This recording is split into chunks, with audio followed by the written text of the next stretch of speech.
In October 2024, nearly half of Trump's campaign ad spending went to anti-trans messaging. Not inflation, not healthcare, not immigration. Trans people, a community that make up less than 1% of the US population. Think about that. With the economy in crisis, housing costs skyrocketing, and healthcare still broken, Republicans decided the biggest threat to America was a teenager getting puberty blockers. Trump even ran ads claiming Kamala Harris wanted taxpayer-funded sex changes for prisoners and illegal aliens, ending with the line, "Kamala is for they, them, President Trump is for you." Polls showed transgender rights marked dead last on voters' list of priorities. The public wasn't asking for this fight. So why did Republicans make it the centerpiece of their campaign? That's what we're going to unpack today. Why the right is so obsessed with trans people and what that obsession really tells us. Part 1. Turning 1% into a political weapon. So, why trans people? What did they ever do? Because politically, it's efficient. Trans people make up less than 1% of the population, but symbolically, they can be turned into stand-ins for everything conservatives dislike. Feminism, science, queerness, liberalism. The GOP has advanced dozens of anti-transgender laws, even as polling shows the American public, including many Republicans, support expanding LGBTQ+ rights. That gap is the point. This isn't about reflecting public will. It's about creating a symbolic enemy that can fire up the base without alienating most voters. And because most people don't know the details of gender-affirming care, the right can fill that vacuum with fear. On day one of my administration, I signed an executive order to slash federal funding for any school that pushes transgender insanity on our youth. Part 2. When did this start?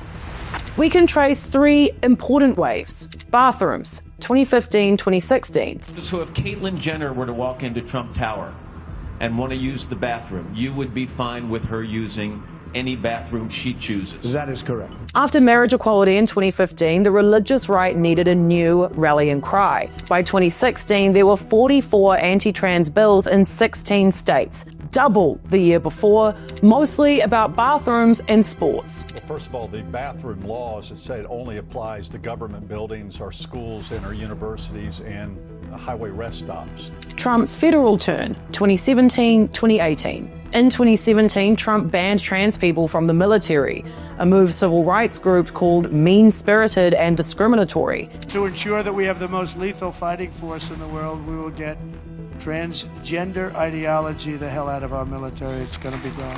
By 2018, the New York Times reported the administration was drafting a definition of sex as either male or female, unchangeable, and determined by the genitals a person is born with. That definition, the Times warned, would essentially eradicate federal recognition of trans people, essentially legislating them out of existence. Healthcare bans, 2020 onward. Bathroom bills fizzled in court, so the right pivoted. By 2020, healthcare bans took over bathrooms as the most common bills. In 2023 and 2024, the numbers exploded. The 4th and 5th consecutive record-breaking years for anti-trans legislation. On day one, I will revoke Joe Biden's cruel policies on so-called gender-affirming care. Ridiculous. A process that includes giving kids puberty blockers, mutating their physical appearance, and ultimately performing surgery on minor children. So this wasn't organic outrage. It was a carefully sequenced shift. From bathrooms to the military to healthcare, each wave built new infrastructure and talking points. Part 3. Weaponizing fear for fun and votes.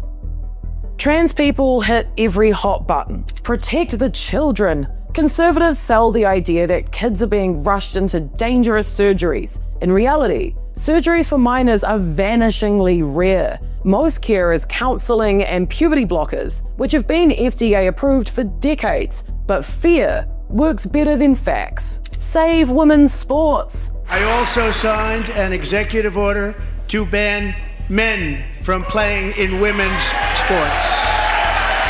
Bathroom panic morphed into protect girls in sports. These bills pretend to defend cisgender women, but in practice they police femininity. Black and athletic cis girls are targeted too. It's not fairness, it's control. And now I want Congress to pass a bill permanently banning and criminalizing sex changes on children and forever ending the lie that any child is trapped in the wrong body. Copy-paste legislation. Each bill becomes a model for the next.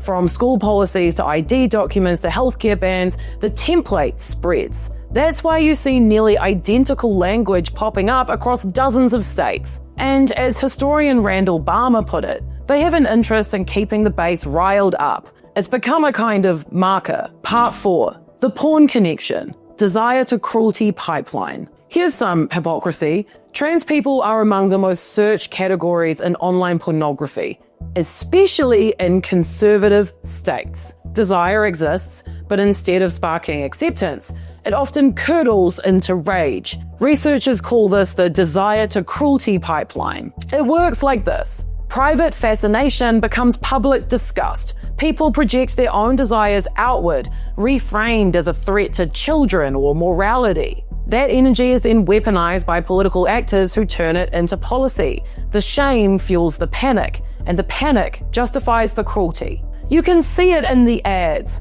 America First Legal ran a radio spot warning, the Biden administration is pushing radical gender experiments on children. They want boys in our daughters' bathrooms and sports teams. American Principles Project aired another TV ad, flashing the book Gender Queer and calling it pornography. This is the kind of literature that Gretchen Whitmer wants your kids exposed to. I never had this when I was growing up. I went to public school in Florida. I never saw where you'd have pornographic materials in middle school libraries. Where is this coming from? And by 2023, lawmakers were pushing performance bans so broad, as one report noted, the language could even sweep up Shakespeare. That's the cruelty pipeline in action. Erotic interest becomes shame. Shame becomes panic. Panic becomes law. And once you cast trans people as objects of both desire and disgust, the political machinery never runs out of fuel. Part 5. Scripture, science, and copy-paste laws.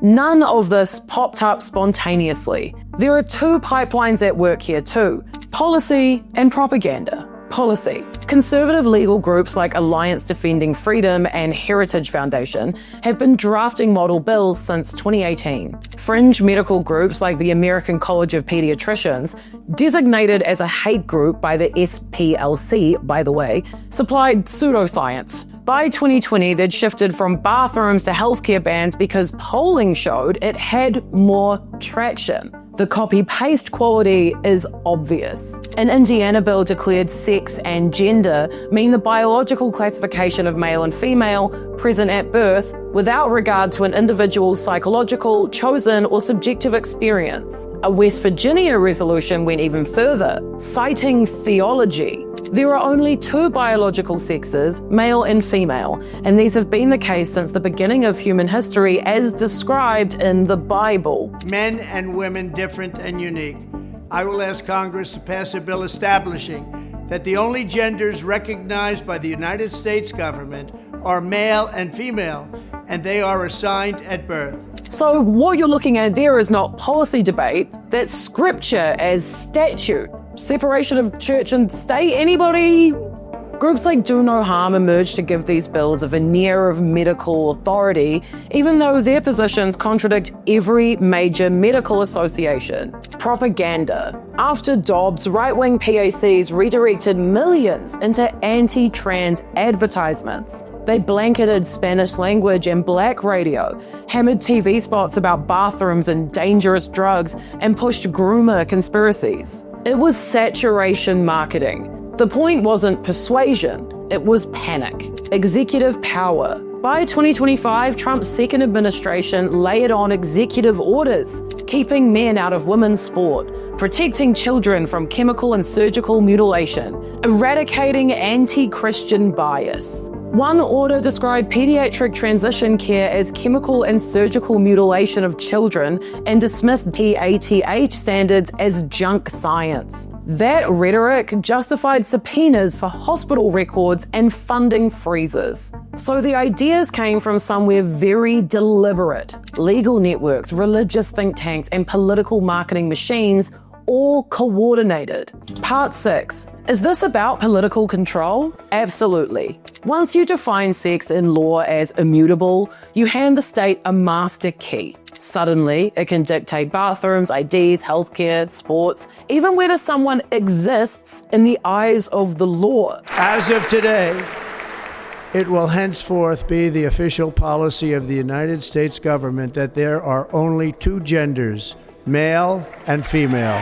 That's why the 2018 plan to redefine sex as either male or female, unchangeable and determined by the genitals a person is born with, mattered so much. As the New York Times reported, it would essentially eradicate federal recognition of trans people. So this is a planned bureaucratic erasure. And history shows this kind of machinery never stays contained. Jim Crow laws used race categories to control daily life. Anti-sodomy laws policed queer people. COINTELPRO used surveillance to crush black, feminist, and queer movements. Immigration enforcement still weaponizes paperwork and ID checks. The pattern is clear. Once the state builds the legal scaffolding to regulate identity, it really stops at one group. So when Republicans frame it as protecting the kids or fairness in sports, don't buy it. The real project is control, and once that power exists, it spreads. Part 7. The authoritarian connection. Authoritarian movements pretty much always start by targeting a vulnerable minority. If the state can regulate trans people's bathroom experiences or healthcare, it proves it can reach into private life. Anti-trans bills aren't a distraction from real politics. They are the politics. By criminalizing care, censoring teachers, and surveilling students, these laws build capacity for oppression, and they rarely come alone. Abortion bans, book bans, and anti-woke crackdowns march right alongside. It's the same muscle of control flexed across different targets. And once that muscle is strong, it doesn't stop. Today it's trans kids. Tomorrow might be women, immigrants, or anyone outside the dominant mold. That's why dismissing this as a culture war misses the point, in my opinion. Culture wars are the scaffolding authoritarians climb to seize and consolidate power. Part 8. Religion. Religion isn't just background here. It's the glue.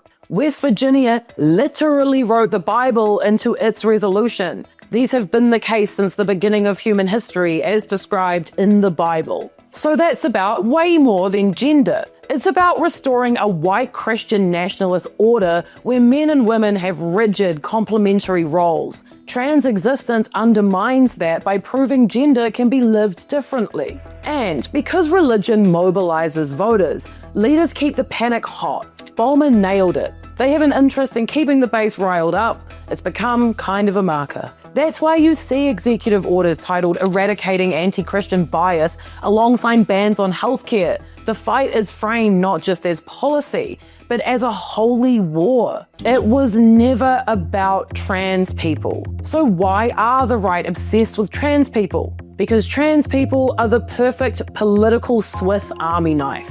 They're a tiny minority who can be painted as an existential threat. They can rally evangelicals, distract swing voters, justify authoritarian tools, and link conservative grievances to religious missions. But it was never about trans kids or fairness or sports. It's about power. The obsession is a feature, not a bug. And if you want to understand the Republican descent into madness, follow the trail. Bathrooms in 2016, bans in 2017, definitions in 2018, healthcare in 2020, executive orders in 2025. They're ramping up, but the through line is simple. Control. Control of bodies, control of families, control of knowledge, and control of meaning itself. But there is a bit of a hopeful part. Polling still shows majorities of Americans, including many Republicans, don't support this crusade. They don't really care, they don't really get it. But that does mean that this obsession is driven, not people driven. Once you see that, you see the truth. The obsession really isn't about trans people at all. It's about how far the right is willing to go to stay in power and who they're willing to sacrifice. If you've made it this far, you probably care about cutting through the noise and getting to the real story. So hit subscribe and ring the little bell thing. Join us. We make videos like this 5 days a week just for you. It's really fun. The algorithm doesn't really love nuance, but we do. So subscribing and sharing is how we keep this kind of work alive, and it really helps the channel. Bye.